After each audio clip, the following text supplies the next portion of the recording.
ცნობილაძე გაუშვა ბურთი კარში, ხარიხას ხვდება ბურთი 1-0. 1-0 თელავი დაწინაურდა, სწრაფი გოლი მე-6 წუთზე წინ გადის მასპინძელი გუნდი. აი ასე ცნობილაძის ძალიან კარგი ჯარიმა და მერე უკვე ცარიელ კარში მოუწია თელაველთა ფეხბურთელს ბურთის გადაგზავნა და მასპინძლები იგებენ. ძალიან მნიშვნელოვანი გოლი თელავისთვის. 1-0.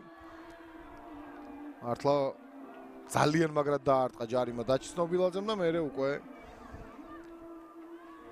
აი კიდევ ერთხელ ნახოთ.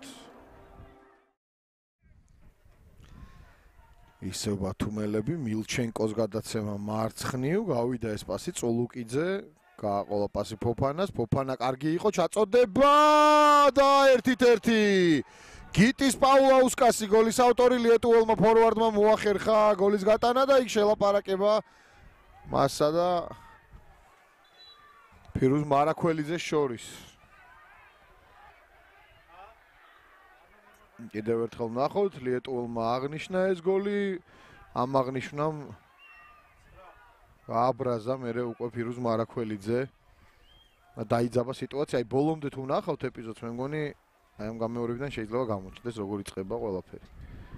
აი აქ აღნიშნავს კი ბატონო და აქ იყო შელაპარაკება. გაგრძელდება დინამო ბათუმის შეტევა, ფოფანა კიდევ ერთხელ ჩაატრიალა ბურთი, დარტყმა და თანდილაშვილი. ვაჰაბი ურტყამდა კარის მიმართულები და ლევან თანდილაშვილმა აიღო ეს ბურთი, არ იყო ნამდვილად მარტივი ასაღები. შორი მანძილიდან დარტყმა და ლევან თანდილაშვილი ადგილზეა, ლუკა წულუკიძემ გაისროლა. და ბათუმის დინამოს აქვს ახლა უკვე შანსი. ფოფანა წულუკიძეზე უნდა გააკეთოს გადაცემა, წულუკიძე მიიღო ბურთი, ერთი მსველი მის წინააღმდეგ კარგად თამაშობს, დაარტყა და ლევან თანდილაშვილი ეუფლება ბურთს.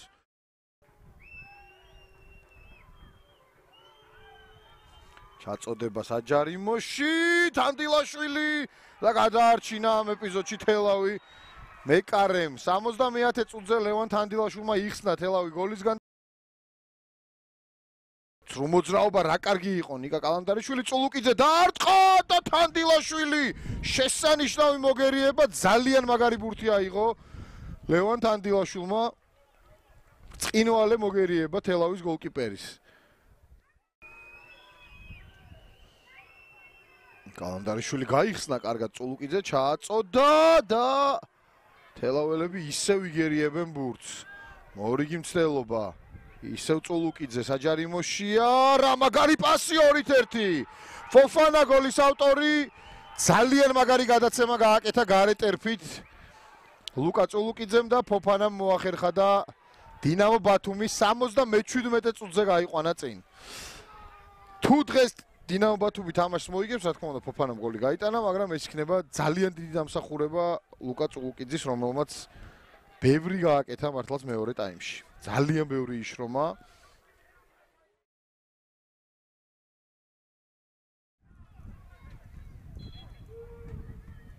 დარტყმა და გადარჩა ამ ეპიზოდში თელავი ვერდი მარას დარტყმის შემდეგ.